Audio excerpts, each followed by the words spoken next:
Əslində sualım əbəs yerə deyildi. İndi növbəti izləyəcəyimiz sujet isə uzaq Norveçdəndir. İlkin və üzr istəyirəm, o sualı mən tamamlayayım. Deməli, orada müəllimlərin başqa bir problemi müəllimlərin ixtisaslaşdırma və təkmilləşdirmə sisteminin təşkilidir.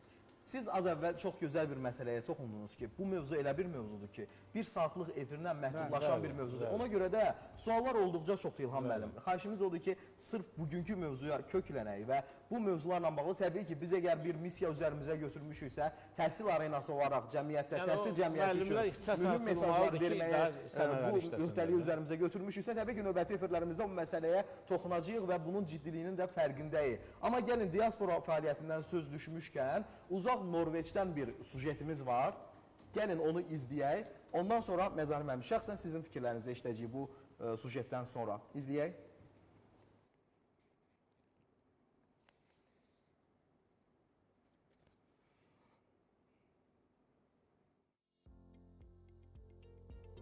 Azərbaycan dövlətinin dəstəyi ilə 24 ölkədə 90-dan çox Azərbaycan dili həftə sonu məktəbləri fəaliyyət göstərir. Bu məktəblərdən biri də 2020-ci ildə Osloda yaradılmış Nizami Gəncəvi adına həftə sonu Azərbaycan dili məktəbidir. Məktəbimizdə 20-yə yaxın şagird təhsil alır. Biz şagirdlərimizə ana dilimizin incəliklərimizi, ədəbiyyatımızı, mədəniyyətimizi, milli adət-ənənələrimizi öyrədirik. Bu işdə bizə yardımcı Diasporlu İş üzrə Dövlət Komitəsi tərəfindən yaradılmış milli dilli onlayn tədris platformasıdır.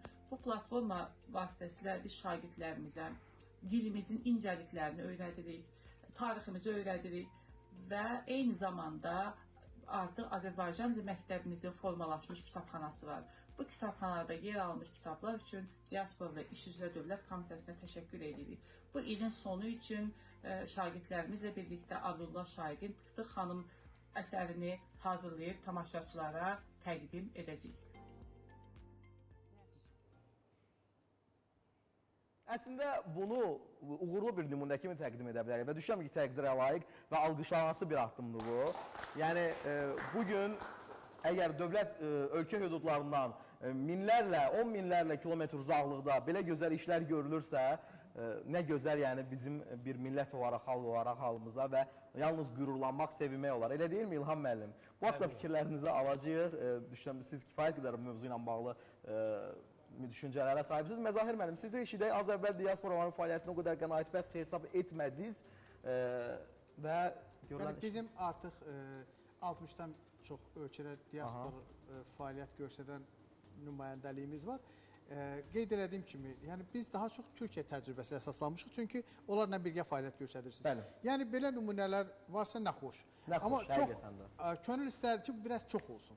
Yəni bizim ən azından, məsələn, həm ki, təkcə Norveçlə məhdudlaşmır. Əlbəttə ki, daha çox. Yəni, kifayət qədər istər Amerikada, istər Avropanın bir neçə ölkəsində və Yeni Zelandiyada, Avstraliyada bu kimi uğurlu dövlət layihələri var deyə bilərik. Elə deyilmi? Onu vurğulamaq istəyirəm ki, diasporanın fəaliyyətində Azərbaycan məktəbləri canlı olaraq, bu cür formada keçirilir. Offline şəkildə canlı olaraq müəllimlə şagird, yəni bir otaqda tədris prosesi reallaşır. Bir var ki, tədris prosesi onlayn formatda davam elətdirilir. Məsələn, bizim belə deyim, kanallar vasitəsilə. Bu da bir çıxış yoludur, bu da bir məlumatın çatdırılma yoludur. Amma orada yaşayanlar isə həmin orada yaşayan müəllim tərəfindən bu nümunənin qavranılması, və canlı xüsusi olaraq bir məqamı qeyd edək ki, bu məktəblər Azərbaycanlıların sayının kifayət qədər çox olduğu şəhər və ölkələrdə həyata keçirilir ki, yəni tələbat da olduqca çox olsun. Amma nəzərə alsaq ki, digər dünyada 220-dən çox ölkə var və 290-a yaxın ölkə var, yəni belə deyək də, elə ölkələr var ki, orada Azərbaycanlıların sayı məhdud saydadır və bunun üçün isə belə bir ana dili layihəsi həyata keçirilir ki, bu istiqamətdə də kifayət qədər uğurlu işlər görülür. Diasporların elə bizə də çox böyük dəstəyi olur. Məsələn, Amerikadan bizim 3-4 qrupumuz var ki, hansı ki, ümumiyyətlə ana dili Azərbaycan məktəbi 4 istiqamətdədir, yəni ki, yaş qruplarına görə 6, 8, 9, 10, 11, 13 və 14, 18 yaş qruplarıdır. Bəzən istisnalar olur ki, yaşı 18-dən yuxarı olan valideynlərimiz var. Övladları ilə birlikdə daxil olurlar dərslərə. Yeni Zelandiyadan bizim 2 şagird soydaşımız var. Bəli, Avstraliyadan var 3 soydaşımız. Amerikadan yetərincə çoxdur, yəni müraciət həqiqətən çoxdur. Yəni belə bir layihənin təbliğatı, təşviqatı üçün kifayət qədər işlər görülməlidir. Bayaq da qeyd etdiyim kimi 200 nəfər sadəcə yarım il üzrə olan soydaşlarımızdır. Yəni ümumilikdə bu layihədə 3000-dən çox bizim soydaşımız yararlanıb. Düzdür, azdır, amma təşəbbüs göstəririk və zənnimcə artıq tanınan bir layihədir. Proqramımız necə tərtib olunur? Microsoft Teams platforması vasitəsilə olur və soydaşlarımıza ödənişsiz əsaslarda olur. Həftədə 2 dəfə. 10 müəllimimiz var hal-hazırda, peşəkar müəllimlərimiz tərəfindən. Bizim tədris proqramı ilə uyğundur, Xeyr, yoxsa tamam fərqlidir. Səbinə xanımın dərsləri ilə keçirilir bizim ekspertimizdir. Belə bir layihə varsa, cəmiyyət olaraq da üzərimizə o düşür ki, hər kəs öz sahəsində bunun təbliğat, təşviqat işi ilə məşğul olmalıdır ki, qoy bu dünya üzrə bütün Azərbaycanlıların, soydaşlarımızın diqqətinə çatdırılsın. Maraqlı müzakirələr gedir, maraqlı fikirlər səslənir təhsil arenasında və mən qısa olaraq baş sponsorumuz, verilişimizin baş sponsor haqqında məlumatı çatdırmaq istəyirəm siz tamaşaçıların diqqətinə.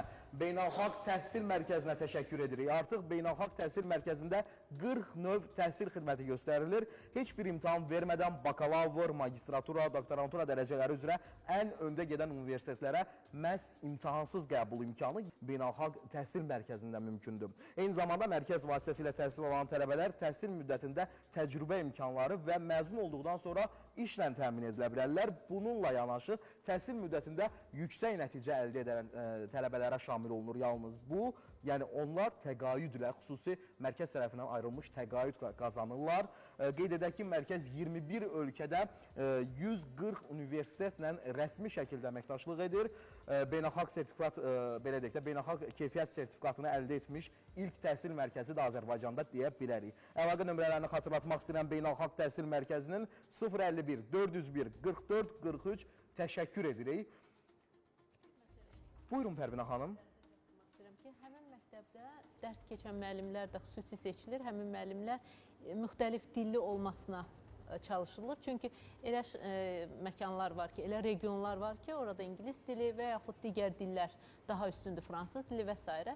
Həmin müəllimlər Azərbaycan dilini tədris eləməklə bərabər müxtəlif dilləri də bilirlər ki, lazım gəldikdə həmin dildə şagirdə müxtəlif məlumatları çatdıra bilsinlər. Bəli, daha yaxşı məlumatın çatdırılması üçün. İlham müəllim, Məzahir müəllim və digər dəyərli qonaqlarımız. Biz nümunələri göstərdik. Gürcüstan nümunəsi, Norveç nümunəsi və istənilən halda orada bir məktəb var.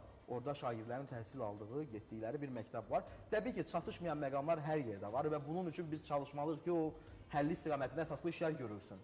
Amma İstanbulda vəziyyət bir qədər fərqlidir. İstanbuldan canlı bağlantımız olmalıdır. Azərbaycanlı jurnalist Dəryanur Cəfərova bizimlə birlikdə bağlantıda olmalıdır. Səhv etmirəmsə, hazırdırmı bağlantımız? Dərya, salam, hər vaxtın xeyir.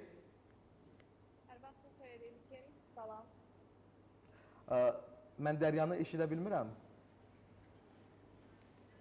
Hər vaxtın xeyir İlkin. Hər vaxtın xeyir. Mövzumuz bugün təhsil arenasında Azərbaycan məktəbləri, xaricdə yaşayan Azərbaycanlıların Azərbaycan məktəbi məsələsinə toxunmuşuq. İstanbulda vəziyyət nə yerdədir? İstərdim bu haqda sizə eşidək. İlkin, verilişinizə uğurlar arzulayaraq başlamaq istəyirəm. Deməli, bu mövzuda Türkiyədə vəziyyət yəni, misal üçün bir məktəb göstərə bilmərik hal-hazırda iri şəhərlərdən tutmuş kiçik şəhərlərə qədər. Ancaq bir neçə ay bundan öncə sevindirici bir məqam oldu. Türkiyə və Azərbaycan arasında əldə olunmuş razılığa əsasən İstanbulda Azərbaycanlıların kompakt yaşadığı Halkalı bölgəsində Azərbaycan məktəbi istifadəyə veriləcək. Bu məktəb üçün bina ayrıldı. Hazırda həmin binada təmir bərpa işləri aparılır və əldə etdiyim məlumata görə yeni tədris ilinə bu məktəb istifadəyə verilməlidir. Hansı ki, o bölgədə Azərbaycanlıların sıx yaşadığı bir ərazidir. Orada məktəb çatışmazlığı həqiqətən də böyük bir problem idi və bu problemin nisbətən daha yüngülləşdirilməsi üçün atılan önəmli adımlardan biri idi. Dərya, biz az əvvəl Norveçdən, uzaq Norveçdən Azərbaycan məktəbi ilə bağlı kifayət qədər uğurlu bir nümunə göstərdik. Bəs maraqlıdır, nəzərə alsaq ki, İstanbulda kifayət qədər soydaşlarımız yaşayır. Bu vaxta qədər niyə olmayıb, yəni məktəb? İlkin, burada yaşayan Azərbaycanlıların İstanbuldan misal gətirək, çünki İstanbulda daha çox yaşayır Azərbaycanlılar. Onlar müxtəlif bölgələrə, belə deyək, səfərləndikləri üçün və xüsusilə bura gələrkən onların sənədlərinin qaydasında olmaması onlar üçün bir məktəb problemini yaratmış oldu və onların övladları burada təhsildən kənar qalırdılar. Ən yaxşı halda onlar sənədlərini qaydasına saldıqdan sonra Türkiyədə buranın məktəblərinə uşaqlarını göndərirdilər. Hardasa bir il bundan öncə mən bir məktəbdə çəkiliş aparmışdım. Bu, Azərbaycanlı xeyriyyəçilərin yaratdığı bir məktəb idi. Ancaq o məktəbdə təsəvvür edin, 19 yaşında qız 8-ci sinifdə təhsil alırdı. 9 yaşlı uşaq 1-ci sinifə gedirdi. Amma onlar burada təhsil almalarına baxmayaraq Türkiyədə tanınmır rəsmi şəkildə o məktəb və o uşaqlar tutaq ki, 9-cu sinifi bitirir, Azərbaycana gəlirdilər, Azərbaycanda xüsusi imtahan verirdilər ki, hansı ki, onlar 9 illik bazanı müvəffəqiyyətlə yerinə yetirə bilərlər, bu qabiliyyətləri var. Ondan sonra attestat və ya tutda şəhadətnamə əldə edə bilirdilər. Təşəkkür edirik Dərya.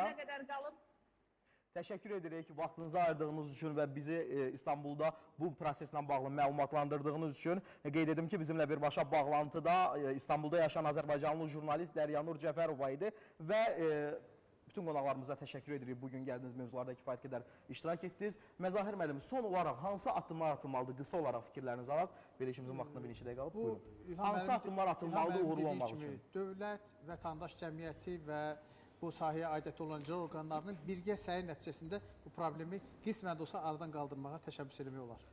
Və bugün təhsil arenasında Azərbaycan hüdudlarından kənarda yaşayan soydaşlarımızın dil məsələsinə, oradakı Azərbaycan məktəbi məsələsinə toxunduq və müzakirələr zamanı bir onu başa düşdük ki, yəni əsas qayə onu çıxartdıq ki, əslində məsələ təkcə məktəb məsələsi deyil, məsələ həm də dil, milli kimlik məsələsidir və bir xalqın dilini qoruması əslində özünü yox, milli kimliyini qoruması deməkdir. Bunu unutmayaq, unutmamalıyıq və bu istiqamətdə hamımız düşünüb lazımi real addımları atmalıyıq.